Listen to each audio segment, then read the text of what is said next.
Have you ever had that secret suspicion that none of this is real? That the life you so carefully built, your successes, your relationships, your very identity, is a fragile lie designed to keep you asleep. You wake up, you go to work, you love your family. Everything is exactly as it should be. But then, a crack appears. A moment of déjà vu that feels surreal. A reflection that isn't quite yours. And in that single moment, the entire world you know begins to unravel. In a way, we are all born into a cave. That isn't just a metaphor. It's a powerful story for understanding our existence, first mapped out by Plato over 2 millennia ago. In his famous allegory of the cave, he described prisoners chained since birth, facing a blank wall. Behind them, a fire burns, and puppeteers cast shadows on the wall. For the prisoners, these flickering shapes aren't representations of reality, they are reality. It's all they've ever known. The sounds of the puppeteers are mistaken for the voices of the shadows themselves. Our modern cave is just more comfortable, more sophisticated. It's a world of curated perfection, algorithm-driven narratives, and meticulously constructed identities. We wake up not to chains, but to screens. Our successes are measured in likes, our relationships are mediated through profiles, and our sense of the world is delivered through a feed designed to reinforce what we already believe. This is the perfect illusion, a life where everything seems right. A stable career, a loving partner, personal achievements we can point to and say, I built this. It's a comforting narrative, one where we're the protagonist of our own story. But what if this comfort is the very thing that keeps us in prison?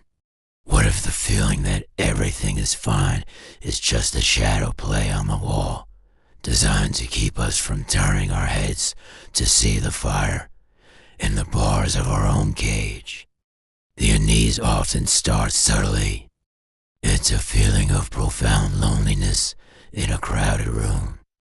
It's that nagging sense of just going through the motions, a quiet apathy that settles in even when things are going well. You chase a goal for years, finally achieve it, and feel a hollow echo where you expected fulfillment. You scroll through images of happy, successful lives, maybe even your own, and feel a disconnect, as if you're looking at a stranger. This is the first crack in the facade, a glitch in the matrix. It is the moment a prisoner in the cave hears a sound that doesn't match the shadow, and for the first time, dares to wonder what might be behind them. The shattering is rarely a single, dramatic event. It's more like a cascade failure. It begins with one question you can no longer ignore. Is this all there is? This question is a virus. Once it takes root, it infects every part of your reality. Suddenly, the shadows on the wall lose their power. The promotions, the social validation, the carefully maintained image, they all appear as what they are, flickering and insubstantial. You start to see the strings. You notice the performance, not just in others, but in yourself.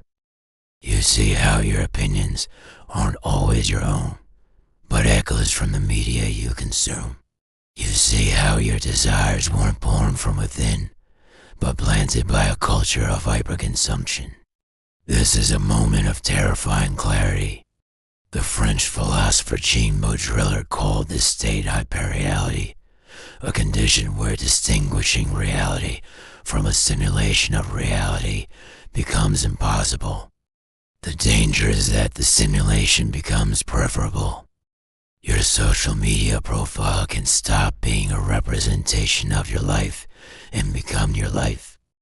A news narrative can stop being a report on an event and become the event itself.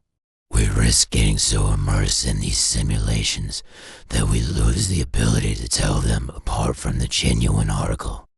The shattering is the realization that you might be living in a copy that has no original. It is the nauseating discovery that your identity at the very core of who you believe you are is built on a foundation of these artificial constructs. Your beliefs, your values, even your most cherished memories are now suspect. Were they ever truly yours? Or were they just part of the script? This isn't just a philosophical puzzle. It's a deeply personal and violent unraveling. When the illusion breaks, what lies beyond it? The truth is far more destabilizing than any simple lie. It's a complete paradigm shift in the nature of reality itself. One of the most profound and unsettling revelations comes from cognitive scientist Donald Hoffman. His interface theory of perception argues that our senses have evolved to show us reality as it is. In fact, he argues that seeing true reality would be an evolutionary dead end. Hoffman uses the analogy of a computer desktop. The colorful icon for a file on your screen isn't the file itself. It's a simplified, useful symbol that lets you interact with the complex code and circuitry underneath without needing to understand it. The icon is a tool, not the literal truth. According to Hoffman, our perception of the world works the same way. Space, time, and physical objects aren't the bedrock of reality. They are the icons of our species-specific user interface. Evolution, he argues, is a process driven by fitness, not by truth. An organism that saw the unvarnished, complex truth of reality would be so overwhelmed it couldn't survive and reproduce effectively. So, natural selection gave us a headset that hides the truth and instead provides a simplified guide for adaptive behavior. This shatters the very ground we stand on. It suggests that everything we perceive from the chair you're sitting on to the stars in the sky is a gloss, a simplification. This idea resonates with older philosophical concepts, from Plato's world of forms existing beyond our sensory world to the modern simulation hypothesis. The chilling implication is that the lie isn't some conspiracy. The lie is built into our very biology. We are prisoners in a cave of our own making, and the chains are our own senses. If these ideas are challenging the way you see the world, good. That's what we do here.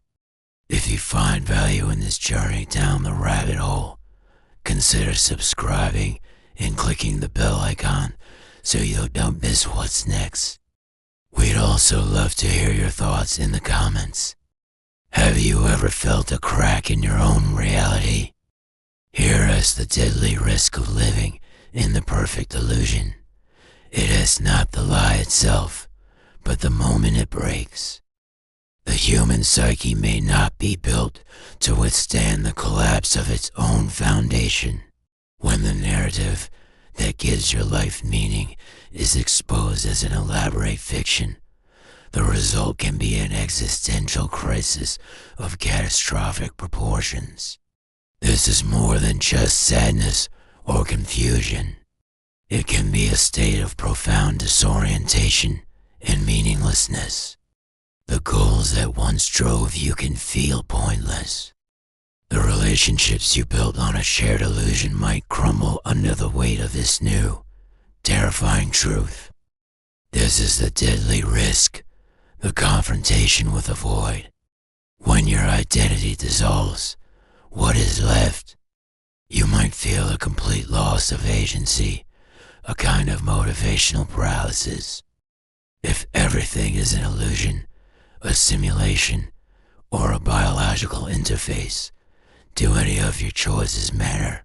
The pain of this realization can lead to deep depression, anxiety, and a sense of total alienation from a world that now feels like a facade. It's the ultimate betrayal, not by a person, but by existence itself. The promise that your life has inherent meaning is broken, and you're left alone in the rubble, forced to confront the possibility that there is no script, no purpose, and no safety net. It can feel like a psychic death, the death of the self you thought you were. And in that void, you face a choice. The aftermath of the shattering leaves you at a crossroads with two paths forward. Neither is easy. The first path leads back to the cave. It's the deliberate choice to embrace the illusion. You can try to rebuild the walls, to forget the glimpse of the world outside, to once again find comfort in the familiar dance of the shadows. It's a life of willful ignorance, a return to the warmth of the fire, even though you now know it's not the sun. It's a choice to believe that beautiful, shared lie is more valuable than harsh, isolating truth. Many might choose this path, seeking peace in distraction. The second path leads out into the blinding sun. It's the path of the free prisoner. This path is terrifying. The light is painful at first, and the world it reveals is chaotic, complex, and utterly indifferent to you. It offers no easy answers, no pre-written purpose. But it offers one thing the cave never can: authenticity. To choose this path is to accept the awesome and terrifying responsibility of creating your own meaning in a world that may not have any. It's to build a new identity, not from the scripts handed to you by society or biology, but from the deliberate choices you make in the face of the void. It is to embrace the freedom that comes when you realize you are not a character in a story, but perhaps the author. This is the final, unsettling question we're left with. If your perfect reality shattered tomorrow, and you saw the truth for what it was, a complex and terrifying abyss, what would you do? Would you run back to the comfort of the shadows? Or would you step out into the light and begin the difficult, painful, but genuine task of learning to see?